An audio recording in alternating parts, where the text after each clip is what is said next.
Sans un souffle idéaliste puissant, sans une plongée dans l'utopie, rien de grand ne peut s'accomplir. En 1970, les Québécois s'interrogent sur leur avenir. L'économie tourne au ralenti, le chômage a doublé. Robert Bourassa caresse pourtant de grands projets. Encore faut-il que le Québec sorte de la crise qui l'agite depuis 2 ans. Notre principal objectif, c'est de créer 100 000 nouveaux emplois durant l'année 1971. Nous ne pouvons pas permettre que tous les efforts considérables, humains, intellectuels, financiers, que nous avons faits depuis 10 ans dans le domaine de l'éducation ne puissent pas profiter aux Québécois.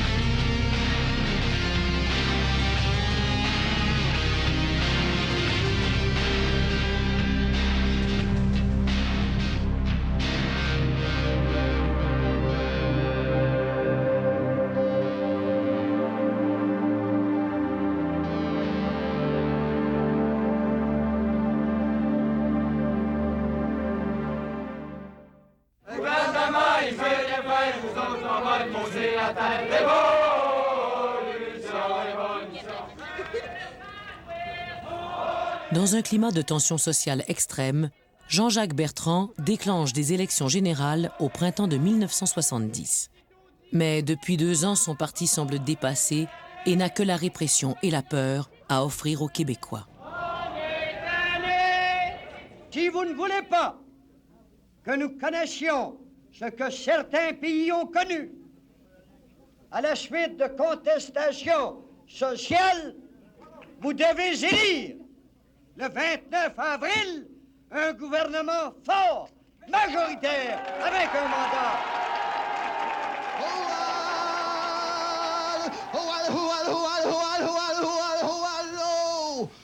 Allô, tout le monde!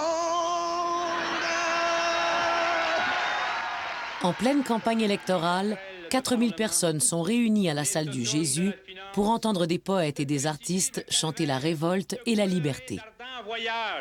Speak quiet and loud, qu'on vous entende, de Saint-Henri à Saint-Domingue. Oui, quelle admirable langue pour embaucher, donner des ordres, fixer l'heure de la mort à l'ouvrage et de la pause qui rafraîchit et ravigote le dollar. Je vois nos êtres en détresse dans ce siècle. Je vois notre infériorité et j'ai mal en chacun de nous. Je préfère notre existence à la prudence de leur troupeau. C'est fini le temps des malchances. Notre espoir est un oiseau.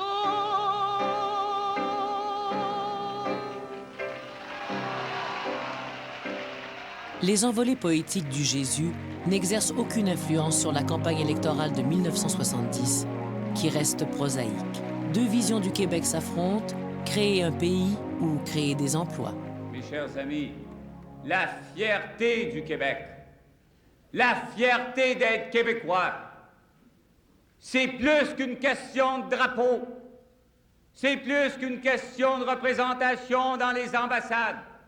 La fierté des Québécois, pour moi, c'est de pouvoir travailler au Québec d'abord et avant tout et donner sa pleine mesure au Québec. Qu'on devienne maître chez nous, mais que ce soit vrai. C'est actuellement qu'on est isolé dans une cage. Quand on sera chez nous, on va s'ouvrir comme jamais auparavant. On est au temps où les peuples voisins et civilisés, justement quand ils sont libres chez eux, échangent et littéralement se compénètrent de plus en plus, mais librement. Le parti de René Lévesque promet un avenir meilleur, mais suscite des craintes. Ses candidats se veulent rassurants, mais passent parfois pour de sympathiques rêveurs en quête d'un pays. Dans un style plus pragmatique, l'économiste Robert Bourassa fait sa campagne contre la souveraineté du Québec et mise sur une promesse qui devient vite populaire, créer 100 000 emplois. On sait tous qu'actuellement, des centaines et des milliers de Québécois sont forcés de quitter le Québec à cause d'un ralentissement économique. Or, il est admis par tous les observateurs impartiaux qu'un Québec indépendant va accélérer ce ralentissement économique. Des ballons électorales de peur ou d'improvisation, les 100 000 jobs qui vont tomber à cause de la compétente équipe, dit M. Bourassa. La compétente équipe. J'ai donné l'exemple de l'entreprise Bombardier. J'ai pas pris ça en l'air. J'ai pris une déclaration du président de la compagnie lui-même qui craignait pour l'expansion de l'entreprise. Il doit connaître au moins autant ça que Parizeau, le président de Bombardier, quand il dit que l'indépendance va nuire à son entreprise. Et quand on sera sûr d'être chez nous comme une majorité qui est chez elle, comme un homme est dans sa maison, les autres nous respecteront. Ils respecteront des gens qui se décident. Les créditistes de Camille Sanson apportent quant à eux un peu de couleur et d'amusement rocambolesque à la campagne d'avril 70. Si ça continue comme ça, non seulement on va venir au monde chez la finance, à l'école chez la finance, se faire instruire chez la finance, se marier chez la finance, s'acheter une maison chez la finance, mais vous rencontrerez des entrepreneurs de pompes funèbres qui vous verront à l'heure où vous serez près de mourir et qui diront « Mon vieux, meurs tout de suite puis paye plus tard ». Au terme de la campagne, le Parti québécois jouit d'une popularité inattendue auprès des francophones. Les notables du Parti libéral et les grands financiers montréalais s'en inquiètent. 3 jours avant les élections, coup de théâtre. Les médias annoncent le départ vers Toronto de 9 camions blindés de la Brinks qui, dit-on, transportent l'argent de riches Montréalais effrayés par le spectre de l'indépendance. 30 hommes armés escortent le convoi.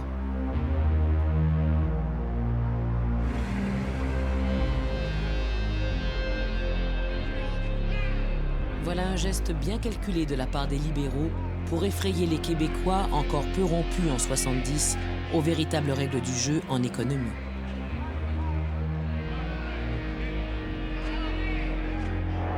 Alors, à l'heure actuelle, nos caméras vous permettent de voir le vainqueur de ce jour d'élection, M. Robert Bourassa.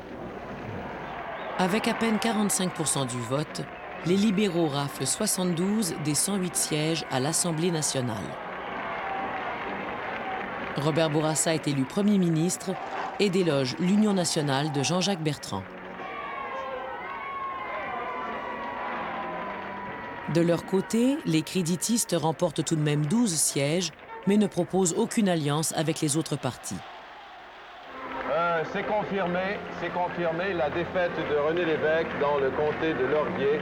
En effet, André Marchand, libéral, est élu. Avec 23% des voix, le Parti québécois, quant à lui, ne fait élire que 7 députés. Une défaite crève-cœur, mais une victoire morale pour les indépendantistes. Député à l'Assemblée nationale depuis 1960, René Lévesque redevient journaliste et simple citoyen. Les prochaines années seront celles de Robert Bourassa. Qu'est-ce que vous pensez du résultat des élections? Le résultat des élections, c'est décevant, déçu. Déprimé. Pourquoi? Insatisfait du peuple québécois. Avez-vous l'impression que vous allez être représenté à Québec? Représenté à coût de 5 de piastres, oui, on va être représenté. Mais à coût de 100 000 emplois, là, quand ils viendront en bout de placer tous les finissants des cégeps, là, ben, peut-être qu'ils vont remplir leurs 100 000 emplois, mais le paquet de chômeurs qui existe déjà, ils vont être encore chômeurs, puis Bourassa ne fera pas mieux que Bertrand. Il y a plusieurs partis, notamment l'Union nationale et le libéral, pas tellement M. Bourassa, mais ses candidats qui ont réellement fait une politique de peur. Donc moi, personnellement, j'en connais qui vont se révolter. Est-ce que vous conservez l'espoir pour l'avenir? Je conserve l'espoir, je vais continuer à travailler. Donc, vous voyez aucun espoir, vous? Pour moi, j'en vois pas, à moins que ce soit la Révolution, une guerre civile au Québec. C'est la seule façon, je crois, qu'on va arriver à avoir l'indépendance. Né à Montréal le 14 juillet 1933, Robert Bourassa fait son cours classique au Collège Brébeuf et ses études de droit à l'Université de Montréal. Admis au barreau en 1957, Il obtient un diplôme en économie de l'Université d'Oxford en Angleterre et une maîtrise en fiscalité à l'Université de Harvard aux États-Unis. Au début des années 60, il est successivement conseiller fiscal au ministère fédéral du Revenu, professeur aux universités d'Ottawa, de Laval et de Montréal et directeur de recherche en matière de fiscalité pour le compte de la commission Bélanger. Élu député libéral dans le comté de Mercier en 1966, Robert Bourassa contribue au refus par son parti des idées souverainistes proposées par René Lévesque en 1967. En janvier 1970, il est élu chef du Parti libéral provincial au terme d'une lutte serrée qui l'oppose au conservateur Claude Wagner et au réformiste Pierre Laporte. Il succède ainsi à Jean Lesage qui s'est retiré de la vie politique. Robert Bourassa, c'est un politicien dans l'âme. Il a été piqué par la bébite politique et il ne s'en remettra pas jusqu'à la fin de sa vie. C'est un politicien, il aime le jeu politique, il aime le combat politique. Toute sa vie, il a cru à ça. On a beaucoup accusé Bourassa d'être un homme un peu mou, de gouverner sans idées très précises, mais c'est en même temps une qualité parce qu'il savait épouser le mouvement de la population.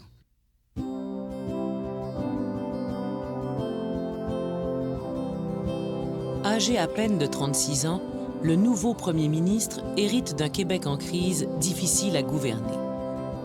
Robert Bourassa s'entoure d'abord de ministres qui renouent avec la tradition de l'équipe du tonnerre de Jean Lesage. Le défi est de taille. Désamorcer la crise sociale, composer avec la montée du nationalisme, sortir du marasme économique et surtout créer les 100 000 emplois promis. Dans les premiers mois, les libéraux complètent la réforme de la santé entreprise par Jean Lesage en 1961. La nouvelle loi de l'assurance maladie permet enfin aux Québécois de se prévaloir de tous les services de santé curatifs et préventifs à l'hôpital, en clinique privée ou par l'entremise des CLSC chargés des soins à domicile. Bonjour!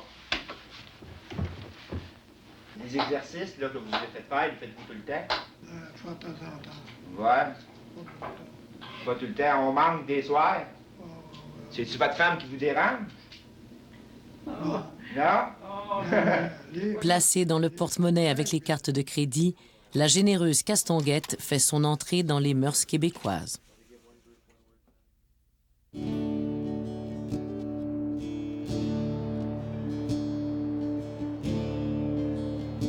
Au début des années 70, la situation économique et sociale demeure précaire dans plusieurs régions du Québec, comme au Saguenay, en Abitibi, dans le bas du fleuve et en Gaspésie.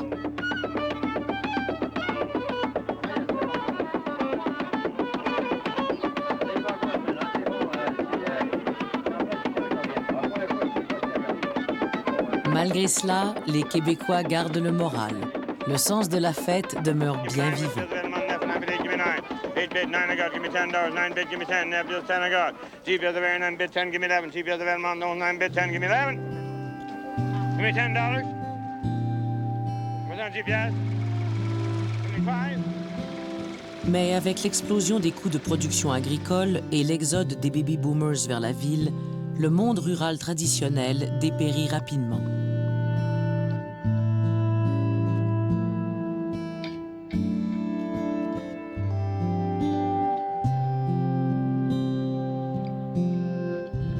Les mouvements de centralisation de l'éducation dans les petites villes, on pense encore une fois aux polyvalentes, aux cégeps et éventuellement aux universités du Québec qui vont s'installer un peu partout, vont créer avec les hôpitaux une polarisation dans ces villes moyennes comme Rimouski, Chicoutimi, Rouyn.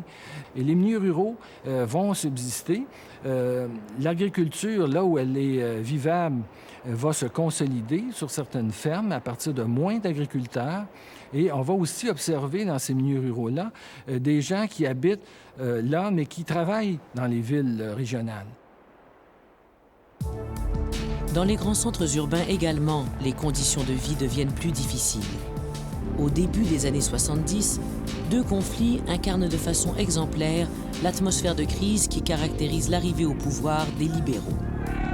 À Montréal, 450 travailleurs déclenchent une grève contre la compagnie La Palme, qui a reçu du gouvernement fédéral la responsabilité de la levée du courrier dans la région métropolitaine. Les gars de La Palme, comme on dit alors, reçoivent l'appui des syndicats, des groupes populaires et de certains artistes.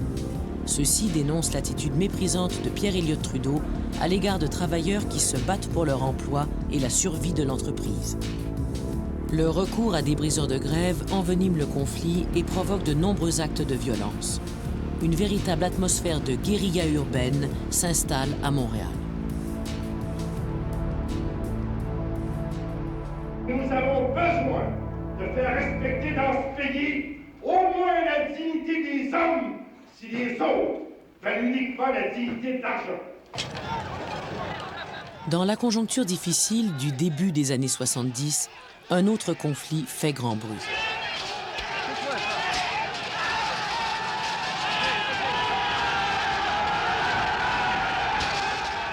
Les employés du journal La Presse mènent une lutte vigoureuse contre leur employeur, Power Corporation. Ils exigent de meilleures conditions de travail ainsi que le respect de la liberté de presse. Marquée de manifestations très dures, cette grève donne lieu au premier front commun des 3 centrales syndicales. Quelques mois plus tard, le conflit se termine par la victoire des gars de la presse.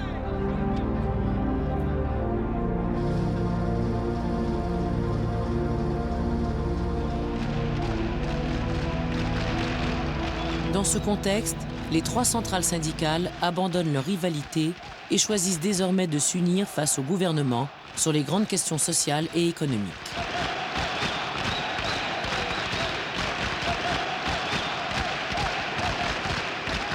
Une nouvelle société se dessine où chaque individu est en droit d'exiger le respect et la liberté. Au Québec, le jeu des alliances et des luttes de pouvoir devient plus complexe, plus nuancé. Le temps des simplifications politiques achève. Pour d'autres, moins patients, l'élection controversée des libéraux de Robert Bourassa au mois d'avril démontre que le Parti québécois emprunte un chemin trop sinueux, trop lent, trop incertain. Le FLQ, c'est un mouvement politique formé de Québécois décidés à lutter sans compromis pour la libération du peuple québécois. Et le FLQ aspire à devenir le mouvement de libération des Québécois. Année de malheur où la peur était reine, on trempait son courage dans un baquet de haine.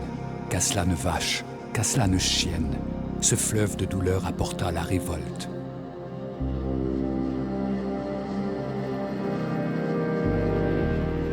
Lundi 5 octobre 1970. Dans toutes les maisons du Québec, la radio et la télévision diffusent une nouvelle pour le moins stupéfiante. Des membres du FLQ ont fait irruption dans la résidence de James Richard Cross, dans un quartier huppé de Montréal. Ils ont enlevé l'attaché commercial britannique et le gardent maintenant en otage. Pour libérer le diplomate, la cellule Libération exige qu'un manifeste politique soit lu à la télévision. Le FLQ compte rallier une partie de l'opinion publique autour de ses objectifs révolutionnaires. Le FLQ exige également que 23 de ses membres soient libérés et reconduits à Cuba et que les gars de La Palme soient réengagés. Ottawa et Québec ont 48 heures pour répondre. Les ponts sont bloqués, partout des barrages de police sont dressés, la ville est ratissée par les autopatrouilles. La GRC, la Sûreté du Québec et la police de Montréal unissent leurs efforts mais ont peine à se coordonner. Le diplomate britannique demeure introuvable. En l'absence de Robert Bourassa, parti en voyage aux États-Unis, le premier ministre Trudeau crée un groupe de gestion de la crise.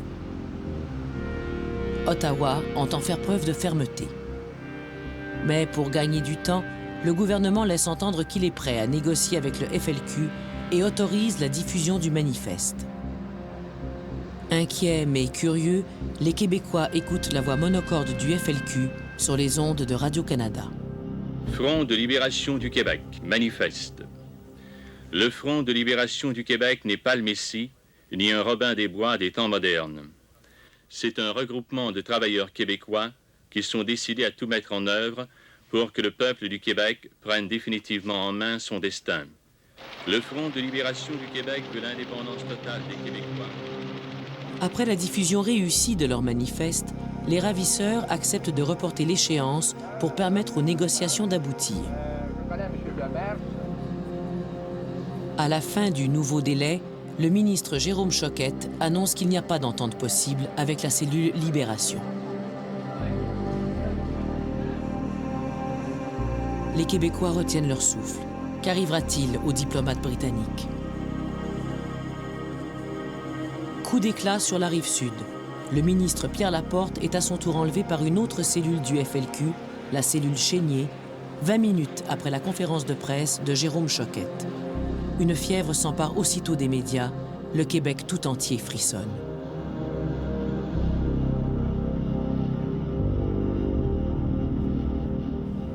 Ceux qui ont le doigt sur la gâchette, ce sont des membres du FLQ. Rien ne saurait donc justifier le mal qui pourrait être fait à ces deux hommes. Et si par malheur quelque chose leur arrivait, le gouvernement pourchassera sans relâche les coupables. Au centre Paul Sauvé, 3000 personnes se réunissent pour appuyer le FLQ. Des débrayages de solidarité ont lieu dans quelques cégeps. La tension monte d'un cran. Pour le maire Jean Drapeau et les premiers ministres Trudeau et Bourassa, une action musclée s'impose. Nous avons eu des manifestations violentes. Nous avons eu des bombes. Nous avons maintenant des enlèvements spectaculaires. Est-ce qu'on doit attendre qu'il y ait des assassinats pour agir? Le 16 octobre, à 4 heures du matin, Pierre Elliott Trudeau décrète l'imposition de la loi des mesures de guerre.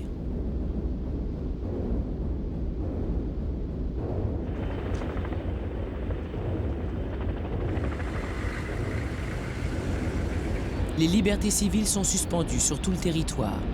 8000 soldats sortent de leurs casernes pour prêter main forte aux 20 000 policiers chargés de ramener l'ordre. We're not combating them as a war, but we're using some of the army as peace agents in order that the police be more free to do their job as policemen. Well, there's a lot of bleeding hearts around who just don't like to see people with helmets and guns. All I can say is go on and bleed, but it's more important to keep law and order in this society than to be worried about weak-kneed people who don't like the looks of a soldier. At any cost? At any cost? How far would you go with that? How far would you extend that? Well, just watch me.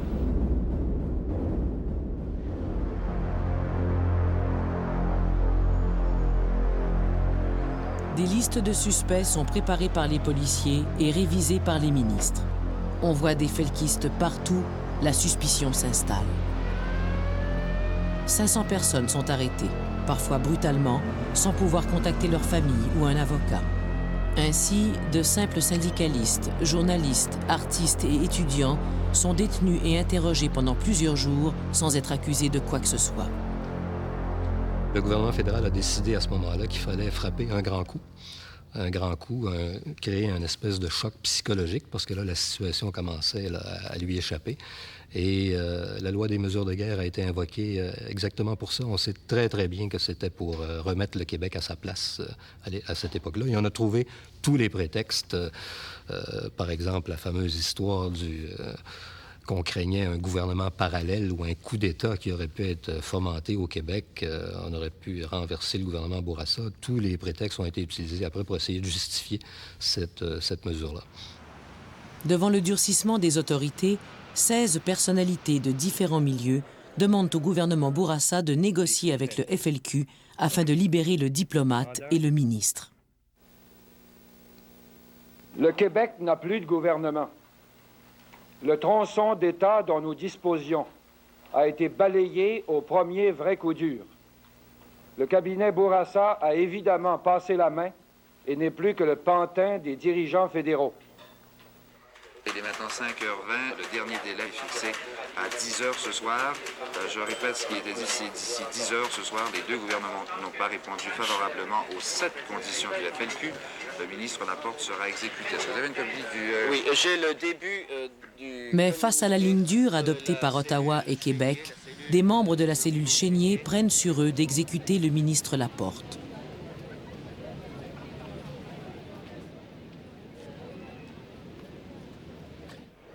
Alors, la mort de Pierre Laporte, dans l'histoire des événements d'octobre, ça a été, si l'on veut, une date clé qui a reviré l'opinion publique, parce qu'on peut penser qu'avant la mort de Pierre Laporte, et puis il y a des témoignages de l'époque, on le voit bien, il y avait une certaine sympathie.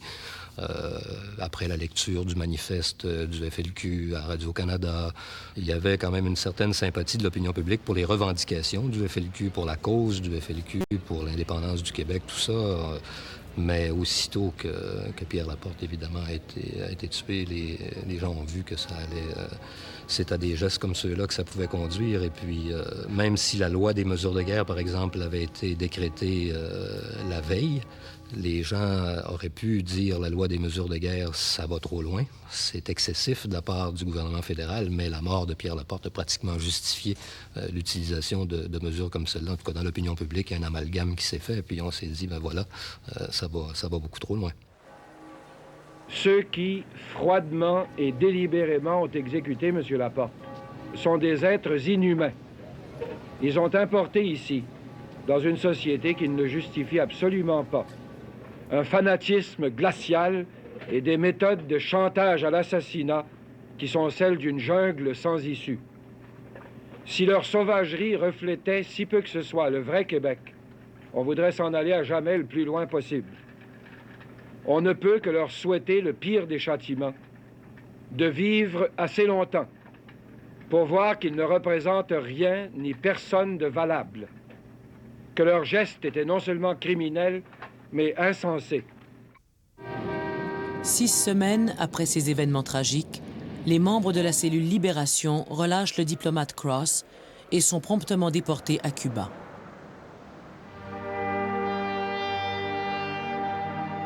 Trois semaines plus tard, les membres de la cellule Chénier sont quant à eux arrêtés et accusés de meurtre.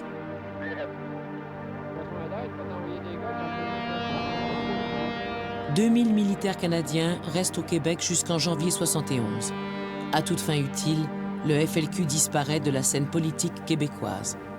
J'ai un fils révolté, un fils humilié, un fils qui demain sera... La crise d'octobre 70 prend fin dans le froid et la neige. Alors moi j'ai eu peur et j'ai crié à l'aide, au secours, quelqu'un. Le gros voisin d'en face est accouru, armé, grossier, étranger, pour abattre mon fils une bonne fois pour toutes, et lui casser les reins, et le dos, et la tête, et le bec, et les ailes, alouette. Oh. Mon fils est en prison, et moi je sens en moi, dans le tréfonds de moi, pour la première fois, malgré moi, entre la chair et l'os, s'installer la colère.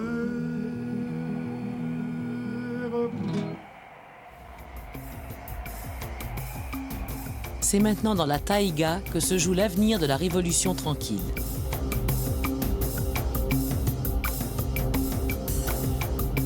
Avec la fin de la crise d'octobre, Robert Bourassa a maintenant les coups des franges pour réaliser ses grands projets économiques. Il propose le défi du siècle, aménager les 4 rivières du bassin de la baie James pour produire autant d'énergie que toutes les autres centrales hydroélectriques alors existantes. Avec la première crise pétrolière de 1971, l'Amérique a besoin d'énergie électrique. Le pari de Robert Bourassa est audacieux. La promesse des 100 000 emplois hante encore son gouvernement. Ces questions-là, on doit constater que le développement de la baie James est pleinement justifié, non seulement sur le plan des besoins d'électricité du Québec, mais également sur le plan du développement économique, également sur le plan de la lutte à la pollution, également sur le plan des retombées secondaires par rapport aux centrales nucléaires, par rapport aux centrales thermiques. Alors, il y a un ensemble de raisons qui font que la décision de développer de la baie James était pleinement légitime et colle d'une façon absolument complète aux besoins du Québec et à son avenir.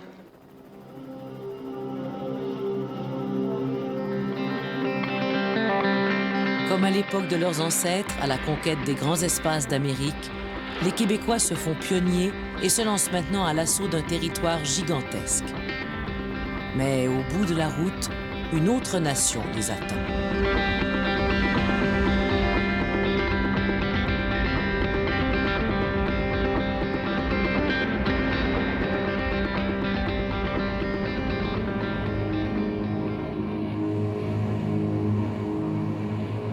Au début des années 70, les 5000 cris du Québec sont regroupés dans des villages de petite taille, dont East Main, Fort George, Waskaganish et Nemisco. Il y a plus de 3000 ans, les cris occupaient un territoire se limitant au littoral de la baie James. Mais progressivement, ils ont étendu leur territoire de chasse jusqu'au mont Otiche, à 400 km à l'intérieur des terres du Québec.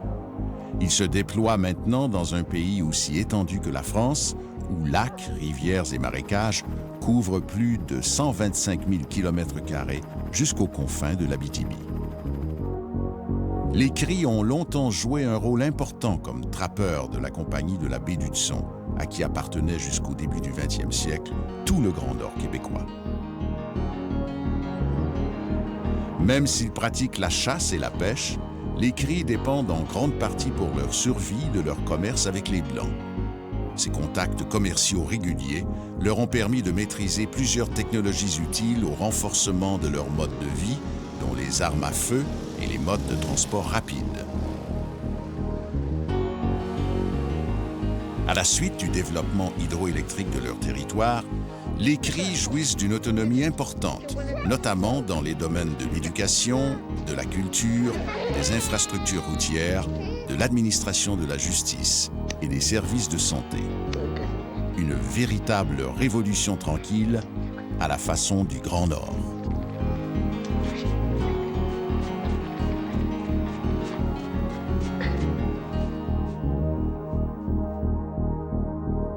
Je parle de l'air que tu respires, de la terre qui te porte, de la rivière que tu viens de traverser, des chansons que tu chantes, de la langue que tu parles, d'une certaine façon d'être qui ne se retrouve nulle part ailleurs dans le monde.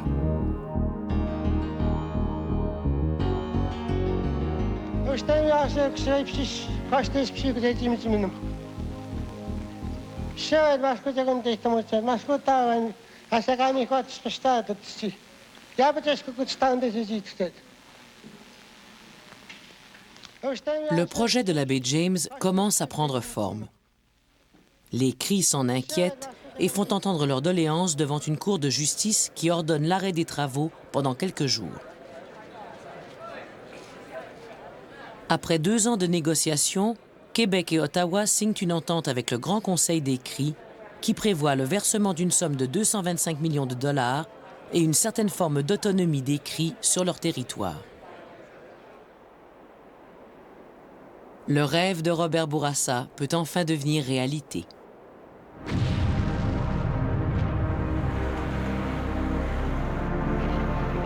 Au plus fort des travaux, 18 000 Québécois travaillent sur le site de la baie James, un des plus grands chantiers au monde. Un projet hors du commun dans un bout de pays hors du commun.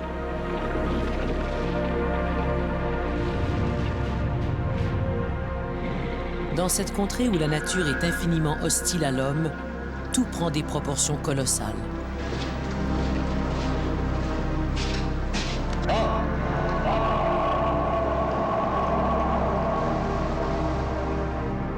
Et comme les cris depuis 3500 ans, les Québécois apprennent à leur tour et à leur façon à maîtriser la taïga à leur fin.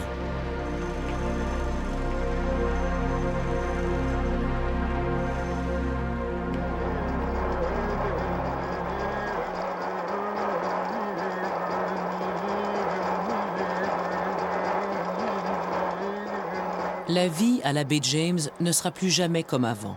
Des traditionalistes crient s'en désolent, mais d'autres y voient l'occasion d'un accès heureux à la modernité. Les autres Québécois, quant à eux, tireront une grande fierté de cette Radissonie nouvelle à l'extrémité de leur territoire.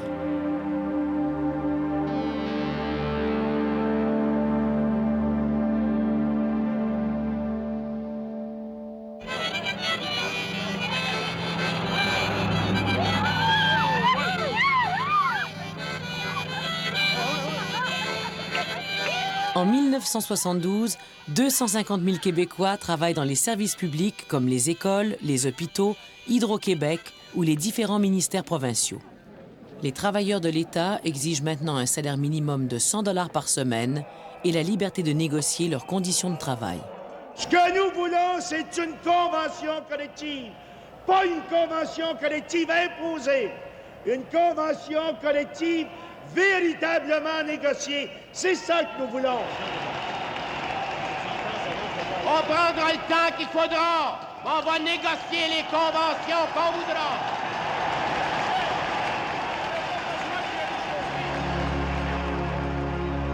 Une grève générale éclate au mois d'avril 72. Les hôpitaux n'offrent que des services d'urgence, les écoles sont fermées, Hydro-Québec maintient son réseau de peine et de misère. Après 10 jours, le premier ministre Bourassa fait adopter une loi spéciale, la loi 19, qui force les employés à retourner au travail. Aucun gouvernement responsable ne peut admettre qu'une petite minorité trompe d'abord grossièrement les travailleurs et sabote les institutions fondamentales. Indignés par les propos incendiaires du premier ministre, les chefs syndicaux recommandent aux grévistes de ne pas respecter la loi 19. Nous ne respecterons jamais cette loi unique. J'ai même dit au premier ministre, enfin c'est un conseil, s'il veut le prendre, il le prendra, de garder les clôtures alentour de son pâturage, puis de ne pas envoyer ses polices trop loin, parce qu'il va en avoir encore besoin. La loi 19 est illégale, pauvre garçon. Les éditorialistes sont des crétins puis des contes pour en parler. Venez pas essayer de chanter à la population que la loi 19, on est des violateurs de la loi puis des anarchistes. Les anarchistes sont ceux qui ont voté la loi 19. Le droit de grève il est dans le code criminel. Malgré cela, la grève s'effrite rapidement et les syndiqués rentrent finalement au travail. La Cour condamne tout de même les 3 chefs syndicaux à 1 année de prison pour incitation à la désobéissance civile. Rapidement, un mouvement de solidarité avec les chefs syndicaux s'organise à travers le Québec. Partout, des cégeps, des hôpitaux, des postes de radio sont occupés. À Montréal, les ponts sont bloqués, les journaux ne paraissent plus, les transports en commun sont arrêtés. Le Québec est pour ainsi dire paralysé.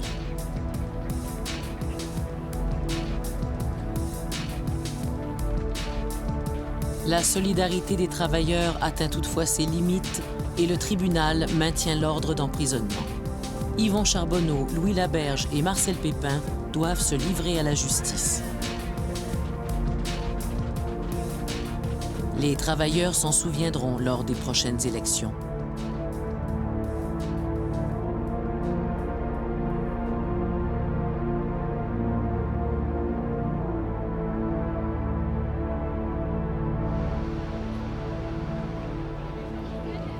La lutte des femmes pour l'égalité se fait maintenant plus radicale. Comme ailleurs dans le monde, les Québécoises revendiquent leurs droits dans tous les domaines. À partir de 1969 est apparu un nouveau féminisme qu'on a appelé le féminisme radical. Il est né justement au moment de cette manifestation contre le règlement anti-manifestation en 1969. Et à partir de ce moment-là, les groupes sont extrêmement nombreux à travers tout le Québec, autour d'une revue, autour d'un service, autour d'un centre, autour de toutes sortes de choses, de sorte que le mouvement féministe au Québec devient très, très, très multiforme. Solidarité, solidarité, solidarité, solidarité. En 1973, Robert Bourassa crée le Conseil du statut de la femme pour donner une voix aux femmes et inciter les gouvernements à améliorer la condition féminine. Les choses se corsent lorsque les femmes exigent la multiplication des garderies. Depuis la loi de 1969 sur le divorce et l'arrivée massive des baby-boomers sur le marché du travail, l'éducation des tout-petits est devenue une affaire de société. Partout, on réclame des garderies, mais les pouvoirs publics font la sourde oreille. Les femmes devront patienter encore quelques années. La question de l'avortement mobilise également les Québécoises. Au début des années 70, les femmes doivent encore se rendre aux États-Unis pour se faire avorter légalement.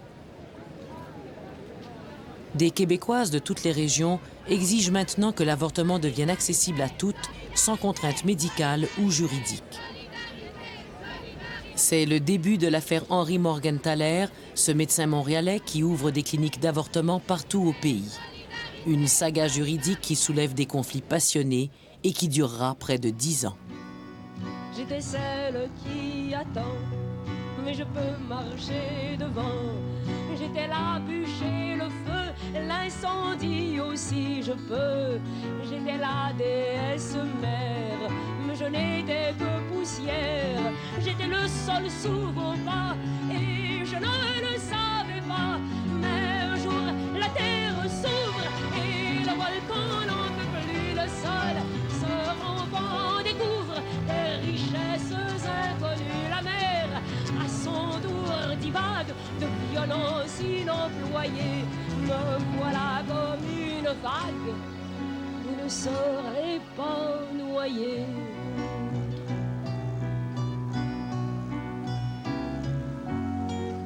S'il vous plaît, faites-vous léger. Moi, je ne peux plus bouger.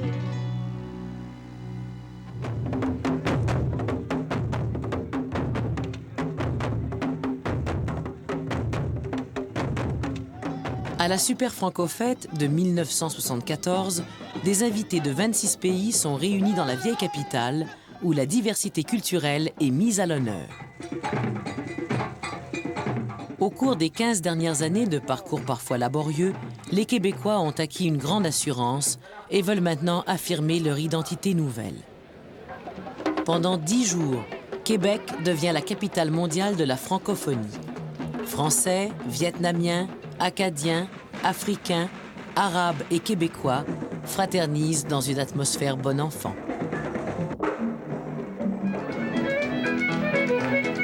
Le Québec vibre à nouveau, comme à l'Expo 67, sur des rythmes venus de tous les continents, y compris de l'arrière-pays québécois. Sur les plaines d'Abraham, 120 000 personnes assistent au grand spectacle de clôture. Une trajectoire culturelle pour le moins impressionnante depuis les premières boîtes à chansons du début des années 60.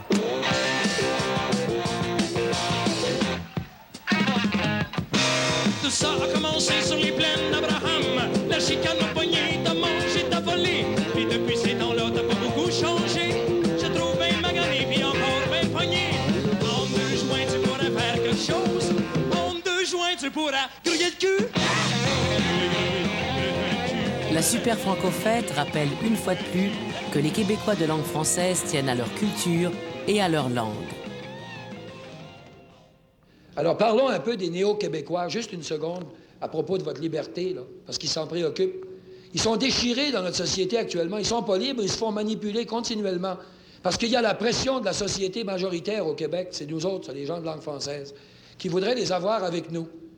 Puis on voudrait bien qu'ils comprennent le plus vite possible que c'est nous, ici, qui sommes la majorité, puis qu'on doit se faire respecter, qu'on ne peut pas accepter continuellement d'être émietté par une immigration qui travaille culturellement contre nous.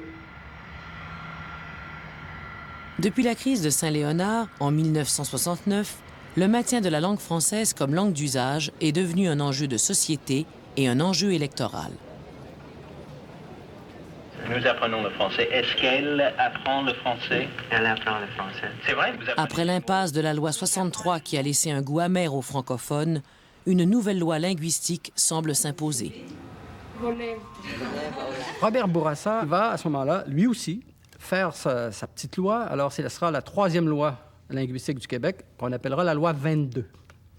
Et il s'inspire, bien sûr, d'une partie des recommandations de la Commission Gendron, dont la recommandation principale de faire du français la langue nationale. Sauf qu'il enlève le mot « national » et lui substitue le mot « officiel ».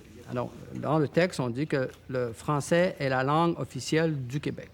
Sauf que, en même temps que la loi 22 proclame le français langue officielle, elle confère quand même à l'anglais aussi un caractère officiel dans certains secteurs. Alors, le président va lire la formule du serment d'allégeance. Veuillez répéter à haute voix après lui, s'il vous plaît. Je jure fidélité envers Sa Majesté. Avec la loi 22, le français devient certes la langue officielle des Québécois, mais les immigrants ont encore la possibilité de choisir l'école anglaise pour leur enfant. Pour aller à l'école anglaise, maintenant, l'élève devra faire la preuve qu'il connaît bien l'anglais. OK? Alors, on lui fait passer un test. Mais bientôt, bien sûr, c'est une mesure qui est dénoncée par la communauté anglophone de Montréal, par les libéraux, c'est-à-dire les anglophones du parti de Robert Bourassa, par ses ministres même.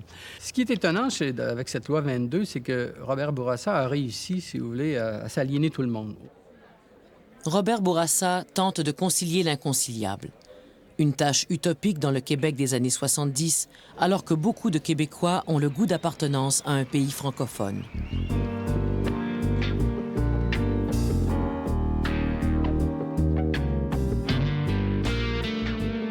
C'est dans la langue que je veux forniquer ce pays maudit, irréel en tout, sauf dans la langue par laquelle on le décrit.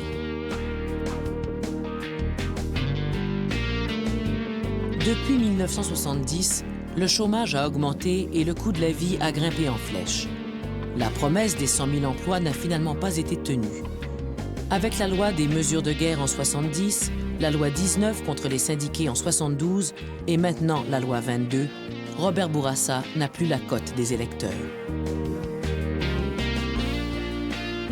Le premier ministre doit composer également avec le mépris de Pierre Elliott Trudeau, qui lui reproche son manque de collaboration dans les affaires constitutionnelles. De plus, le gouvernement Bourassa est soupçonné de conflits d'intérêts et de favoritisme. Sentant le vent tourner en faveur des péquistes, Robert Bourassa songe à déclencher des élections avant qu'il ne soit trop tard. Depuis 1960, l'idée de l'indépendance fait son chemin. Aux élections de 73, un Québécois sur 3 a voté pour la souveraineté. C'est déjà 3 fois plus qu'en 66. La bataille pour l'indépendance exige désormais plus de nuances. Mais dans le programme du Parti québécois, on peut lire encore « L'indépendance ne sera pas négociée. La souveraineté sera acquise par déclaration unilatérale. » Une position radicale qui rebute encore une majorité de Québécois. Après les défaites électorales successives de 70 et 73, René Lévesque pense qu'il faut changer de discours et de stratégie pour accéder au pouvoir. Les membres du Parti québécois acceptent donc de modifier le programme. Pour le PQ, il s'agit maintenant de gagner les élections et de bien gérer les affaires de l'État, la souveraineté ne pouvant se négocier qu'après un éventuel référendum. Les dernières années ont été difficiles pour le Parti québécois et son chef. Mais avec sa nouvelle stratégie, René Lévesque a de nouveau le vent dans les voiles. Les appuis au PQ se multiplient, les syndicats s'en rapprochent, les organisations féministes également.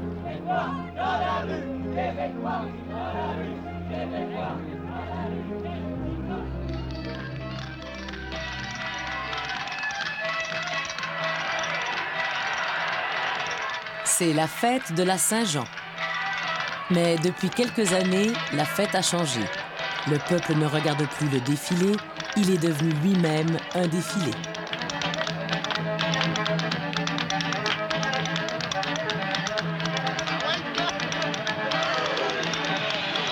Je souhaite la bienvenue à ce grand rendez-vous de la fête nationale des Québécois.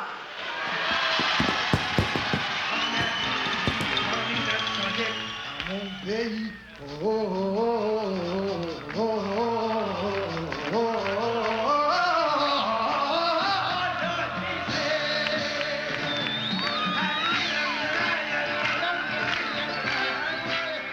Les Montréalais envahissent le Mont-Royal et la télévision transmet la gigantesque fête aux quatre coins du Québec. L'événement dure 5 jours et attire 1 250 000 personnes. Des ralliements ont lieu également dans les autres villes du Québec. Partout, on fête le Québec en devenir.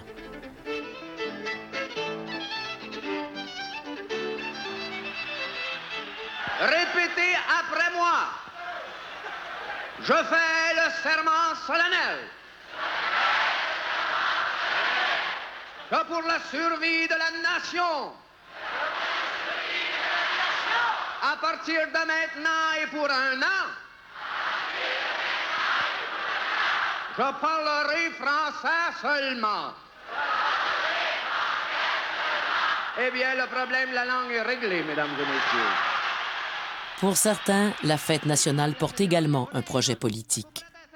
Les Québécois seraient-ils prêts à se donner un pays? Gens du pays, c'est votre tour de vous laisser parler d'amour. Gens du pays, c'est votre tour de vous laisser parler d'amour. Ah ouais, comme ça. Ça, c'est beau, ça. Ah, c'est bien bon.